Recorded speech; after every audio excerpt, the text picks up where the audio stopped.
Just give me a thumbs up whenever you're ready. Yeah, the hair. Always important. If I had it.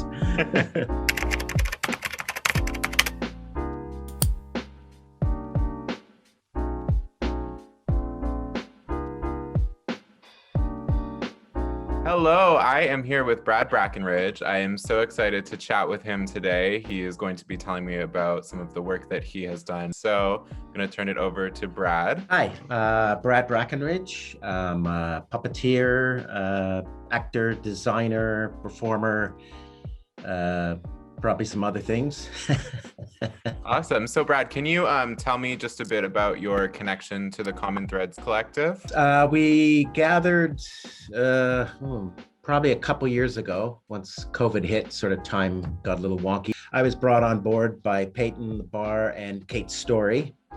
And they were looking for people to put together some sort of various backgrounds, writing, puppeteering, fabric and design, to work on a story that was brought to us. So the idea we came up with was to provide workshops to newcomers from the center, and we ideally they will sort of create the show that the story is based on, given the instructions that we provide.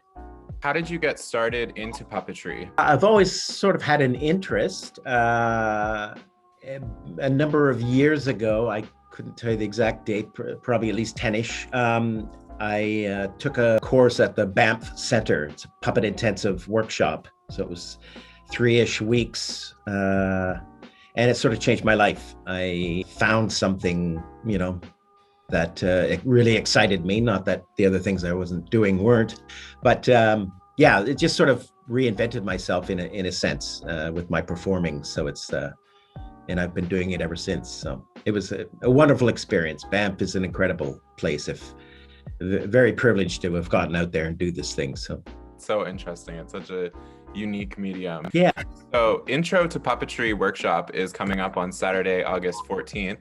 Yes. What do people need to know about this workshop? First and foremost, we're going to have fun. There's no pressure. We're not there to, make sure we have to make something, or there's no, there are goals, but ideally we're going to have some fun. Just going to look at a little bit of puppet history, some examples, bring a few of my things. We'll also do some basic puppeteering, look at some different masks. We're not going to make masks, but we're going to make some puppet heads. So that will be kind of, I think, a lot of fun. And how is this going to play into the bigger project of the Common Threads Collective? Well, ideally, all the workshops that we're doing will give all the participants just different skills to think about how they may or may not want to present it. We're not saying, hey, you have to have puppets or these kinds of things, but puppetry is kind of something that people sort of gravitate to, and it's easier for people who are non-storytellers, perhaps. It's something for them to kind of get into and sort of not hide behind a puppet, but it's easier to have the puppet speak than themselves. Like a safer way to tell their story almost. Yes. Yeah, for sure. Cool. So puppetry is such a unique medium, and it combines both intense technical and performance elements. What have you found that you've been able to accomplish in puppetry as opposed to the other areas of theater that you've also worked in? Good question. I guess, well, I think any sort of thing, any art that you becomes your thing. There's always lots of exploring to do. With puppetry, there's all kinds of different styles of puppetry. Some of them I've done, some of them I haven't. So I'm always studying, reading, exchanging with other puppeteers. So yeah, there's always something, and I build my own, so I can always improve on that, because I look at things from a few years past, and it's like, well, I've certainly improved technique, that kind of thing. So yeah, always something to find. Is there a particularly challenging puppet that you've taken on in your career? Yeah, some it's funny.